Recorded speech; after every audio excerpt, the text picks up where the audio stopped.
사실 그 문제가 실제로 그와 같은 일반적인 언어로서 또 극단한 경우를 들어 비판하는 것을 전제로 하는 언어로서 결정될 수 있는가 어떤가는 대단히 의심스러운 일이다. 나는 이미 극단한 경우를 상상하고 그것에 의하여 논의를 거듭하는 걱정스러운 평안을 규탄한 바 있었다. 그렇지만 내 관점의 첫째 것은 이것이다. 저 기술적인 세계를 떠맡는 것이 철학자나 현자의 과업은 아니다. 그들 자신을 기술의 노예로 만들므로써 세계를 떠맡을 수 있을 따름이라는 점이다.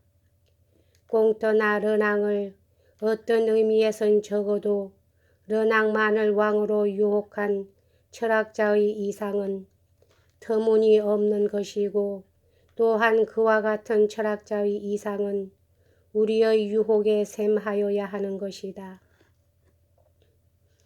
그러나 다른 경우와 마찬가지로 여기서 우리는 대충 생각하는 데서 오는 잘못, 실제에는 존재하지 않는 동일이라든가 전체 같은 것을 상상 속에 이루어 놓는 잘못을 규탄하지 않으면 안 된다. 기술의 세계는 그와 같은 상상적 통일이고 철학은 그와는 다른 상상적 통일이다. 세계의 통일화가 권력의 관점에서 이루어지는 순간 그것은 세계의 파멸과 일치하는 것이라고 충분히 믿어마지 않는다.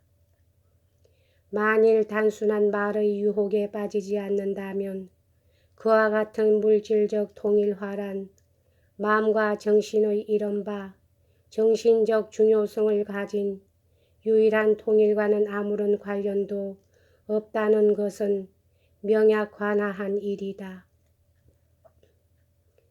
대문자로 씌어진 철학자에 대해서 말하면 그것도 하나의 우상이다. 적현실적인 것이란 인간 활동의 모든 기준에서 추구할 수 있고 또 추구하지 않으면 안 되는 일종의 반성생활이다. 다시 말하면 나는 관리나 의사나 장관을 다 같이 생각한다. 그러나 오늘날 철학자라 하면 사실 우리는 대학의 철학 교수를 항상 생각한다.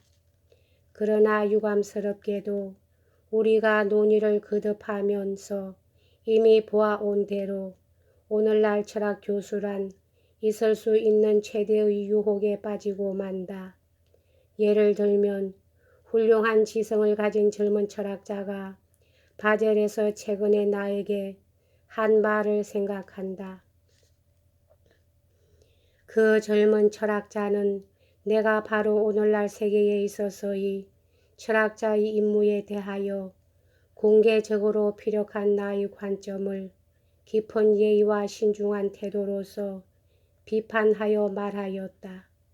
즉 그는 아마도 그런 경우에 그와 같은 철학자가 어떤 행동의 과정이 적절한가 어떤가를 문제 삼아서는 안 될 것이라고 말하였다.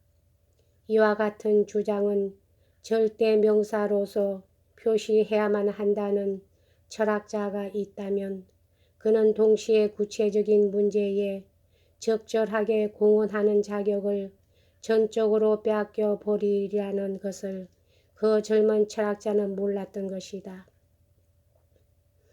그리고 극히 일반적인 것이지만 정치적인 문제에 어떤 입장을 취하려고 할 경우 철학 교수보다 더 신용할 수 없는 우매성을 나타내는 사람은 없다고 말할 수 있다.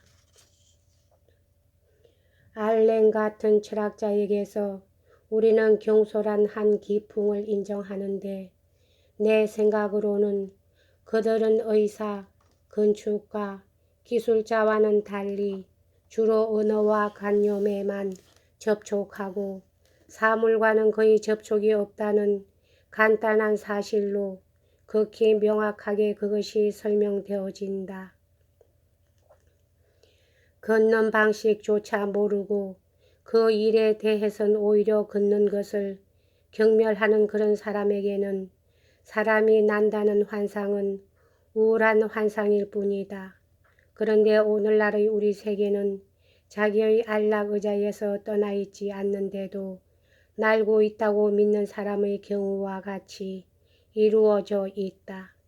본질적으로 자기를 인식할 수 없게 된 몽유병 같은 상태가 있다. 그와 같은 상태는 사고 기준이 순수한 추상성은 머무르고 있다. 근자 모로코 여행을 하면서 나는 이데올로기의 신봉자들이 현실을 거부하면서 마음대로 택한 자기들의 범주를 가지고 엄밀하게는 적용할 수 없는 인간이나 사건까지를 판단해 버리고 마는 한심하고 소름 끼치는 일들을 볼 수 있었다.